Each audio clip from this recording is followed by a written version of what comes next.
I'd like to ask a representative of the people that carries the Constitution in his suit pocket, his back pocket, his overalls, whatever he has on that day, every day of the week, Congressman Roscoe Bartlett, who has taken time out of his day to join us here at our Tea Party. Congressman, come forward, please, sir.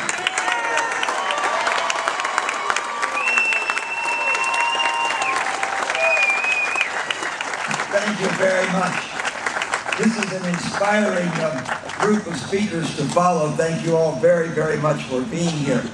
When I first came in, I saw that great placard down there saying the U.S. Constitution, another important document Congress hasn't read.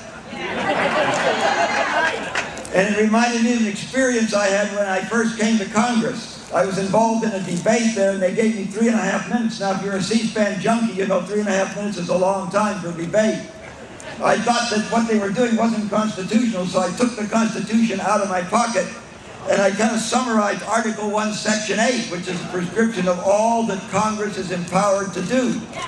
And I said, you know, stop me when I come to that part of Article 1, Section 8 that permits us to do this. Well, of course, nobody stopped me because it wasn't permitted by the Constitution. When I finished that 3.5 minutes, I put the Constitution back in my pocket, and I turned and I started to walk up the aisle, the center aisle, leaving the well of the Congress. The recording clerk, this is the person that sits there every day, all day, listening to what members of Congress say. The recording clerk came running after me up the aisle and tapped me on the shoulder, and I turned around.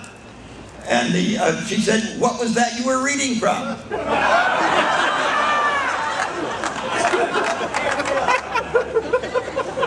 This is a true story.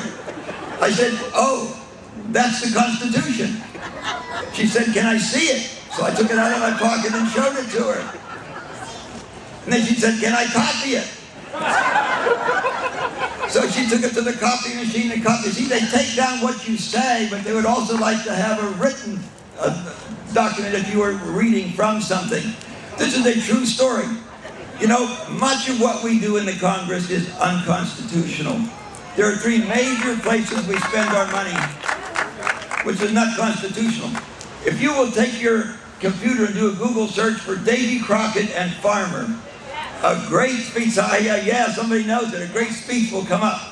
Everything we do in philanthropy is unconstitutional. Just read Davy Crockett's speech. Another thing we do in Congress, which is unconstitutional, is all federal involvement in education.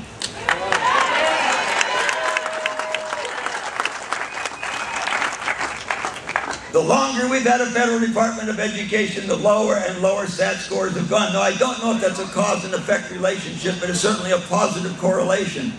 When you have a positive correlation, you suspect the relationship, don't you? The third thing that we are doing in the Congress, for which there is no constitutional basis, is health care for anybody but our veterans. That's the only place we should be doing health care.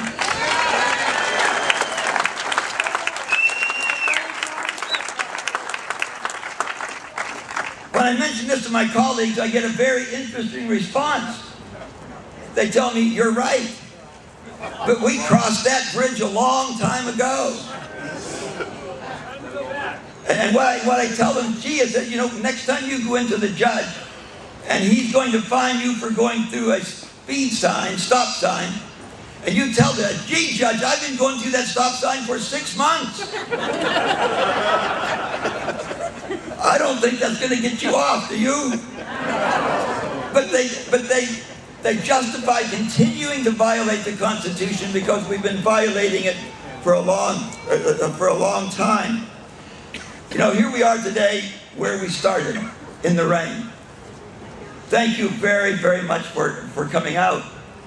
I'm kind of glad it's raining because if the sun was shining, we had a large crowd. Everybody goes to the park when it's not raining, right, when the sun is shining. So thank you for coming out. I think it's even more important.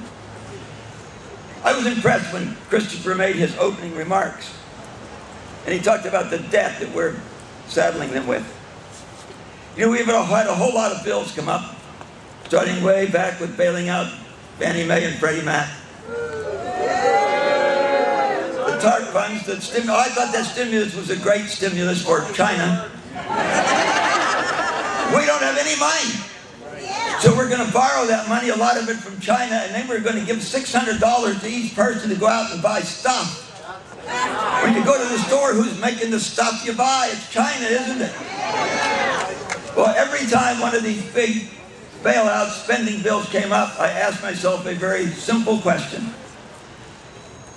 We have 10 kids, 17 grandkids, and 2 great-grandkids, and every time I asked myself the question, is the temporary good that we're going to get from this, that we might get from this, would it justify further burdening generations yet to be born?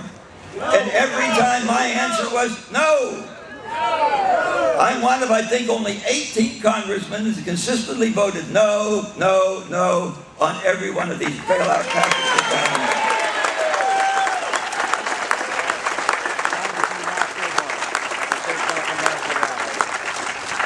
I'm going to close with a reference to a quote of Patrick Henry, "Give me liberty or give me death."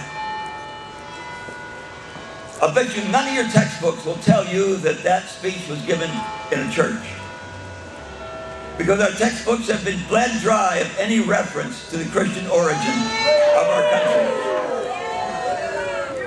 I just want to close with one reference to one great American, Benjamin Franklin, who was not thought to be very religious, but he rose to speak when they were almost failing to get a constitution. And this is what he said. "I'm an old man," younger than I, by the way. "I'm an old man, I've lived a long time, and the longer I live, the more certain I am that God controls in the affairs of men. If a sparrow cannot fall to the ground without his notice, can a nation rise without his aid?" And then he went on to say, "I beg leave to move that from henceforth we begin each of our meetings with prayer." We still do that.